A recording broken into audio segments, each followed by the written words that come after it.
and welcome to All the Things TV, where we tackle full living and goal getting with the grace and gifts God gives. I'm Tiffany Jo Baker, and today I have with me back once again, Sarah Darby. Sarah, thanks so much for joining me again. Yes, it's my privilege. I'm so happy to be here. Well, friends, if you didn't hear episode number 1, we dove into how to recover from exhaustion, burnout, and weariness, and the source of it, why we have it, and what to do with it. So if you haven't listened to that, make sure you go back to episode 1. In that, I also share about Sarah. And so I'm going to give you the brief highlights. But Sarah is an entrepreneur, a mom. She is a business owner. She has her own voice and music studio. Her and her coaching team have just coached and worked with and trained thousands of clients. And through all of this, she learned that she enjoys coaching, mentoring women and businesses. She uses her successful entrepreneurial experience as well as the difficult things that she's overcome to help women become more peaceful, productive, and profitable. So I kind of left out some of the hard places that was in your bio because it kind of goes into what our topic is today that is so relevant to all of us, is how do we navigate life, business, and disappointment, especially as go-getters and multifaceted mamas. We come into life, we come into marriage, we come into parenthood, we come into college and careers with like these expectations of how things are going to go. And I have yet to meet one person who was like, yep, happened just like I thought it would. Right. Unfortunately, it rarely does, if ever. Absolutely. So your story is full of the roller coaster, the ups, yes, and the downs.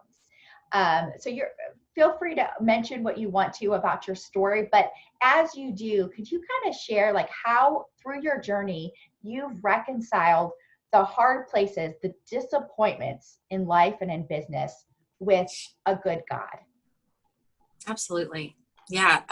So the best gift that my parents gave me was introducing me to Jesus when I was a little girl. So from the time I was very young, despite a very challenging, my childhood was wonderful, but it was always chaotic. There was just, my mom was diagnosed with cancer when I was 8. My dad was diagnosed with cancer when I was 10. And he was sick. He had a relapse. So probably between 10 and 13, he was sick. And then when I was 12, my parents divorced. My dad was in the ministry. It was just a complicated childhood. That's the best way to describe it. It wasn't bad. It was just always complicated. I'm the oldest of 4 children, love my siblings deeply, and of course felt very maternal towards them. And just, if you're a big sister, you know what that's like. So, I am. I'm the oldest of 3 girls. You are. So okay. So yes. You know that you got, it's just that there's a special role that big sisters have in families. Yeah. And I felt that, took that seriously. When I was graduating from high school, I wanted to pursue music and found myself at Belmont University in Nashville, which was 700 miles away from home. Went there because of music, not because I was trying to leave home. And, like sometimes when you're at that age, you're just dying to get out. I loved my family, felt really close to my family, but wanted to do music. So God knew what he was doing, and he used Belmont, I know, to draw me into an uncomfortable place where I was by myself. And that's when God did so much in my life. So the 4 years of college were fantastic. They were also really difficult because things in my family were also very complicated. And I was processing a tremendous amount of grief and trauma. And I was doing counseling every single week. I was reading everything I could get my hands on, trying to understand this deep loss that I was experiencing. And it was helpful, but like there was still a disconnect for me.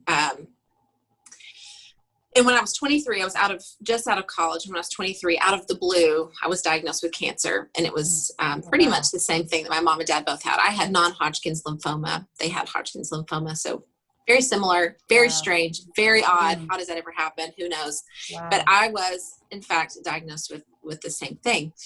And it was the weirdest experience because it was like, of course this would happen. This makes total sense. But yet, how in the heck did this happen? But I knew that after years, and really at that point, a lifetime of managing so much stress, that our bodies just manifest sickness. And I don't mean that in a spiritual way. I'm not saying that God, it had anything to do with God. It's just like what stress and trauma do to our bodies. You know, it happens very often, actually. I've heard a statistic that 90% of sicknesses are stress, are related to stress. I don't know if that's true. I'm not Dr. Tiffany, but I have heard that statistic. I wouldn't be surprised. And even when it comes to cancer, there's there's a ton of genetic things for certain types of diseases, but not all cancers are genetic. In fact, lymphoma, nobody knows where it comes from.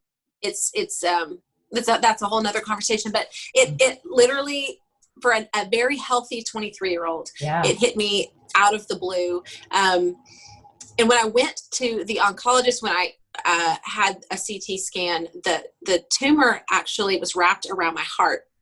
It was completely covering my heart. So it wasn't even visible on an x-ray. They saw it on a CT scan, which again was so interesting. And this was not lost on me. I knew that God was so up to something powerful in my life. But this tumor was wrapped around my heart as if it was just part of the organ. It was constricting my blood flow. It was like, that's why I couldn't breathe. That's why I was so winded. I was miserable. I was exhausted. Started chemo and immediately began to heal and had a very textbook cancer experience. I finished cancer treatment on December the 31st of that year. So it's really neat to end the year that way and start 2008 totally different. It was really the beginning of a brand new life. Absolutely. But in the midst of that, as I was praying, I wasn't even praying. No, that's way too spiritual. I was just in my bedroom by myself in the middle of the day. And I saw this, I just kind of a visual of this mass that was wrapped in my heart. And I felt the voice of God say to me, Sarah, do not worry about your physical healing. This cancer is the avenue that I'm using to bring emotional healing to your life. I'm healing your heart so that I can heal your heart. And I felt God do something for me in an instant that years and years and hours and hours and hours of counseling had not been able to do for me. All of the books, all the pastors I talked to, all it took was that experience with the Lord to completely change everything. And up until that point, I had felt very disappointed. I felt very alone. I felt very like entitled and somebody needs to be taking care of me. My dad was totally absent. My mom was just 700 miles away. Felt very alone. And at that moment, there was a confidence that rose up in me and came over me that God was taking care of me. And this was God's responsibility, not anybody else's. And I never looked back. Like, I just knew this is all going to be okay. And what God's doing in my life is life changing. It changed everything. So cancer at that age, it was the best gift that I could have ever experienced. And what I have reflected on recently, I'm 36 now, but what a gift to be able to confront death at such a young age, where have a perspective change, have an encounter with God, or even an encounter with your future that many people don't get to have ever, or they have it late in life. And then they're trying to think about what I wish I would have done differently. So getting to think about those really hard things early was powerful, and it instilled courage and confidence in me that I have nothing to be afraid of. So when it came to starting a business, for example, at the next year, I started my business at 24, which now seems so crazy. Sounds so young. I thought I was so grown. But at 24, the only way that I can tell you that made sense for me is that I had zero things to be afraid of. Like, if it didn't work, was it going to kill me? No. That's the best question that I can ask myself now is, are you going to die? Yeah. No. So Yeah. every hard thing that comes up, are you going to die? No. Yeah. It so puts things in perspective. Yeah. I have a good friend and mentor and client, and she's a 3-time cancer survivor. And so I'm on her leadership team, and if ever something doesn't go as planned, her response is always, we're not curing cancer. Like, it just That's right. puts things in perspective, like, you know what, we do what we can do, but at the end of the day, God is on the throne and it's going to be okay. Exactly. It's going to be That's okay. exactly right. And I love that through your story, that even in what some people could have easily, and maybe you did for a period of time, but came out of that, could have been like, okay, God, you gave cancer to my mom and cancer to my dad, and now you're going to give cancer to me, and can't, you know, what are you, you know, how it could be so easy to do. But you allowed that place to be in a place where you could still hear him, whether or not you were actively dialoguing, but you were in a place where you were open. And he was able to reframe the situation and share with you a word that you could hold on to him until the victory happened. And that's so, so powerful, because I think so many times when we get these diagnoses or demotions or divorce or disappointments,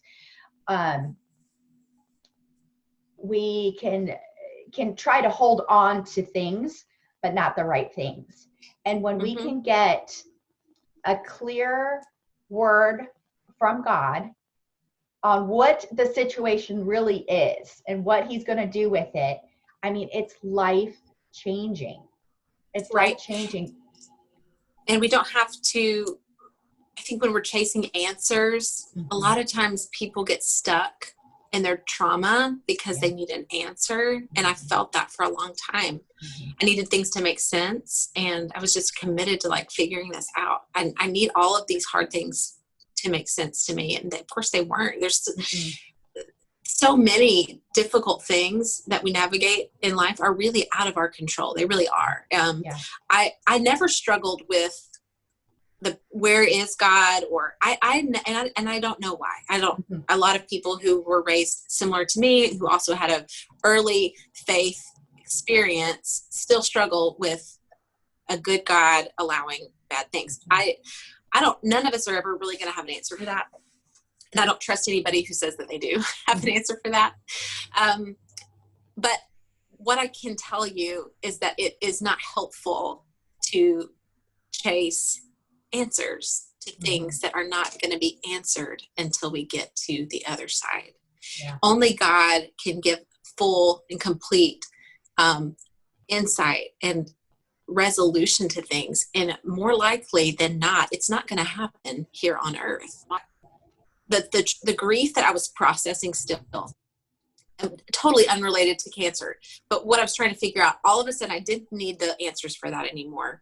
And I still went another 15 years. Has it been 15 years? Let's see. Somewhere close to 50. Yeah, about 15 years before any sort of resolution has happened in that particular situation. So it wasn't even like my circumstances changed. My circumstances still didn't change.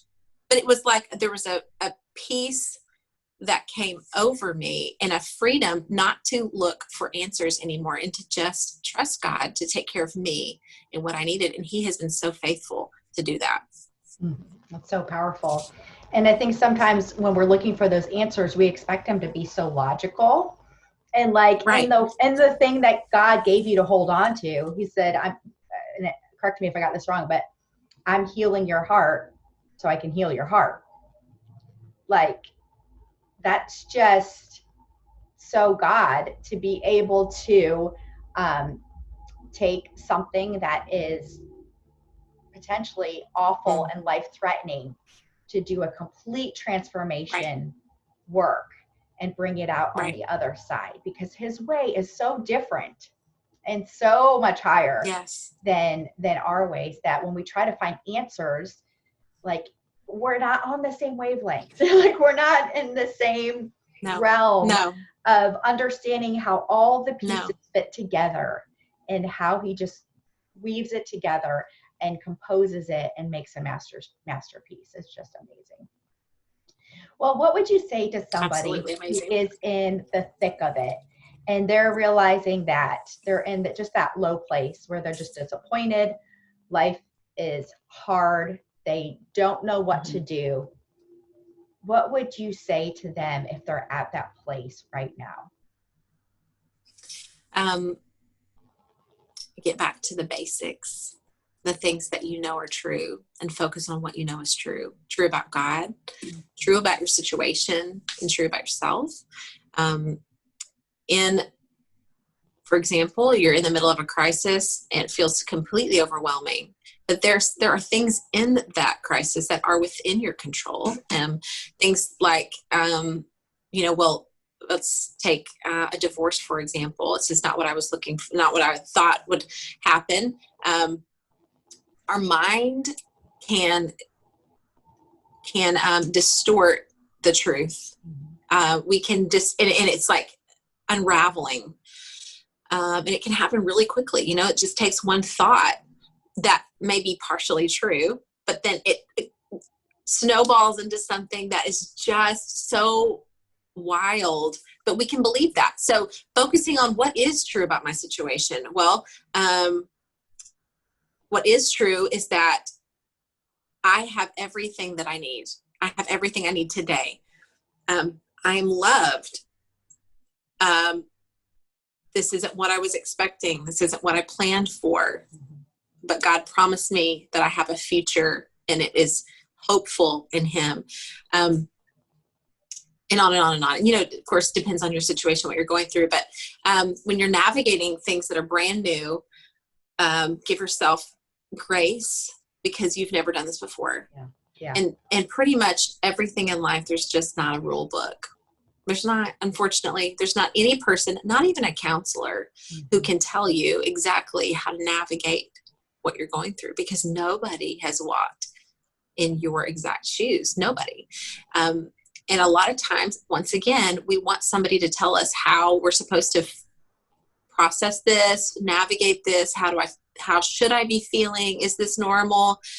And that's helpful. And trust me, I have done thousands of hours of counseling, and it has been so valuable. And I'm still in counseling, but it is not my, it's not my religion.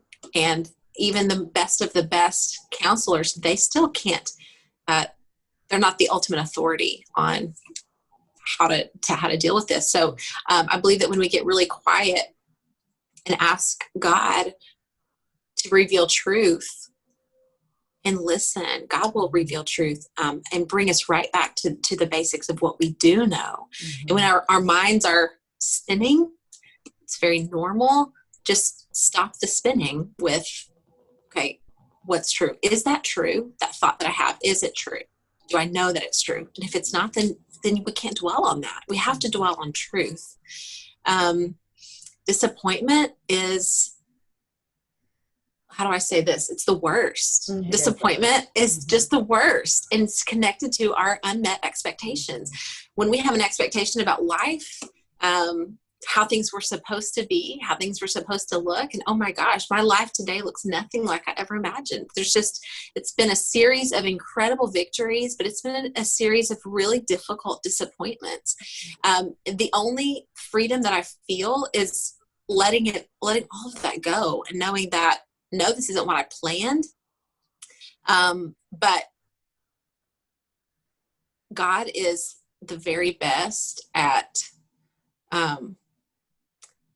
He's the very best at restoring, and giving us more than we ever thought possible. Like I am navigating a divorce. I never ever planned to be divorced. Not what I wanted for myself, for my kids, for my family. It's painful, but at the same time, God has been so good, and I'm holding on to the future, what I know His promises for me are, for my girls, and I'm not again chasing those answers. I'm not going to spend time trying to figure out why it didn't work and what I should have done differently, or how I'm hurt, and just doesn't matter. That stuff doesn't matter. I'm going to keep my eyes on what God's doing now and what I believe He's leading me into. It's complicated, very nuanced thing, and I hesitate to try to give authoritative answers because we're all just like going through something totally different, but it's so grief true. Nonetheless. Yeah. But the principles can be universal, Right. So I so appreciate you sharing parts of your journey and then pulling out some of those principles for us that we can, look for and hold on to and dive into. And it made me think of the song Hills and Valleys by Torrin. Yes. And I was reading about the story behind the song on when he wrote it. And he was kind of at the piano at his church and just tinkering. And he said the line came to him, this thought came to him: when you're on the mountain, bow down. And when you're in the valley, stand tall. And it's just such a beautiful representation of, God is with us and allows us and empowers us to have those mountaintop experiences. And that's why we give Him all the glory and honor for it. But just as powerful is when we're in those valleys and we can navigate those valleys with God with us and stand tall with the boldness and the courage that He gives us as we're walking through that. It's such a great picture. Well, I'm going to close with, I had asked you to share a couple of your favorite verses, so I'm just going to read this as we close. And it's 2 Corinthians 1:3-4. And it says, "Praise be to the God and Father of our Lord Jesus Christ, the Father of compassion and the God of all comfort, who comforts us in our troubles, so that we can comfort those in any trouble with the comfort we ourselves receive from God." And that's just the picture, like you said, of the restorative picture, the redemption picture of what God does through the disappointments of life. So thank you, Sarah, so much again for just coming and being authentic and vulnerable. I so appreciate you sharing. Thank you for having me. Well, friends, that's another episode of All the Things TV. I'm Tiffany Jo Baker, helping you fuel and fulfill your faith journey through the ups and the downs. Now go do all the things that God's created you to do with the grace and the gifts He's given you.